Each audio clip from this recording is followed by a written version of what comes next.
Take the Saturday.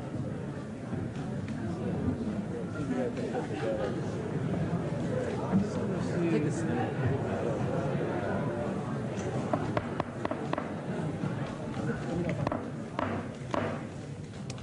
Mr. Snyder, thank you for being here. Thank you for having me here. I don't know if it's morning or afternoon. I'll say both. Good morning and good afternoon. My name is D. Snyder. That's S-N-I-D-E-R.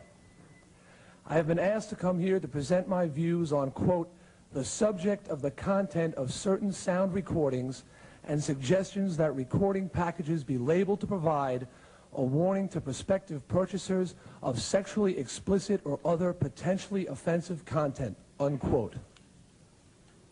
Before I get into that, I'd like to tell the committee a little bit about myself. I'm 30 years old, I'm married, I have a 3-year-old son. I was born and raised a Christian, and I still adhere to those principles. Believe it or not, I do not drink, I do not smoke, and I do not do drugs. I do play in and write the songs for a rock and roll band named Twisted Sister that is classified as heavy metal.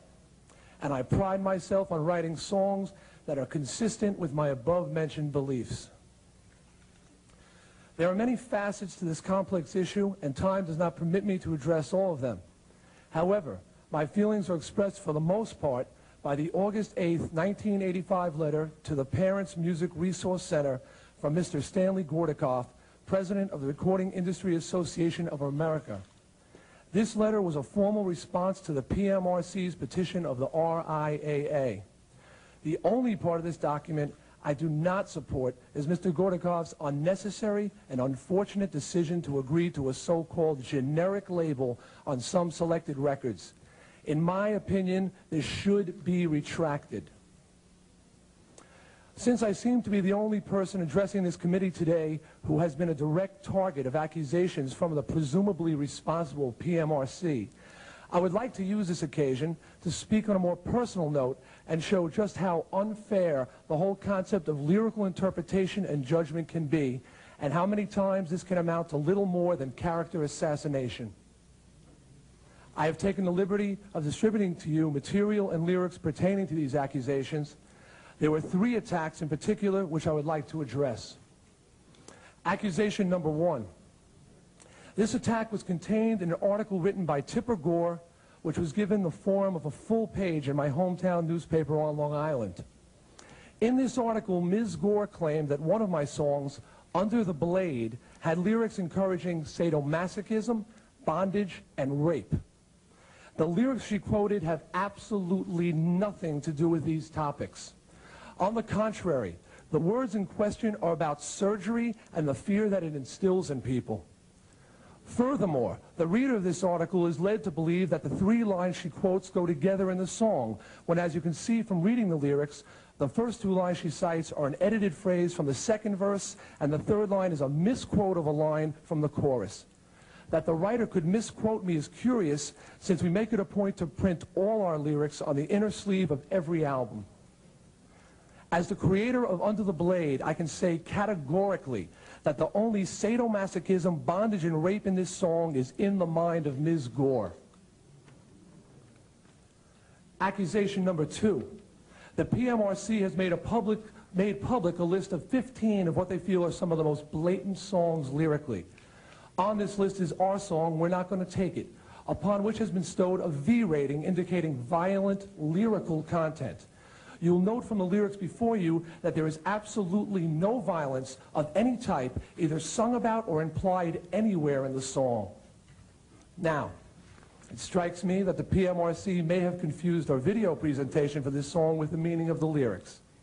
It's no secret that videos often depict storylines completely unrelated to the lyrics of the song they accompany.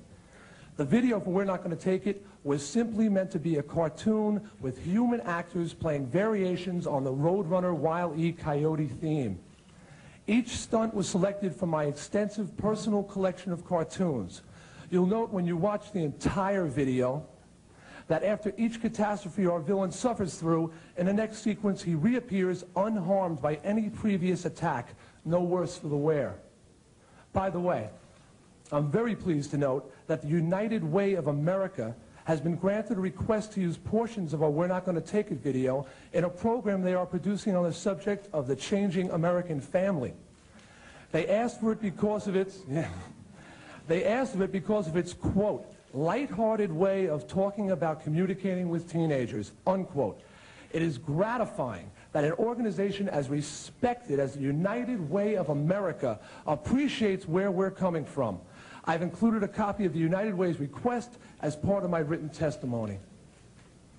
Thank you, United Way. Accusation number 3. Last Tuesday, a public forum regarding the lyric controversy was held in New York. Among the panelists was Ms. Gore. Trying to stem the virtual tidal wave of anti-rating sentiment coming from the audience, Ms. Gore made the following statement, quote, I agree this is a small percentage of all music, thank goodness, but it's becoming more mainstream. You look at even the T-shirts the kids are wearing, and you see Twisted Sister and a woman in handcuffs sort of spread-eagled, unquote. This is an outright lie. Not only have we never sold a shirt of this type, we have always taken great pains to steer clear of sexism in our merchandise, records, stage show, and personal lives. Furthermore, we have always promoted the belief that rock and roll should not be sexist, but should cater to males and females equally. I feel that an accusation of this type is irresponsible, damaging to our reputation, and slanderous. I defy Ms. Gore to produce such a shirt to back up her claim.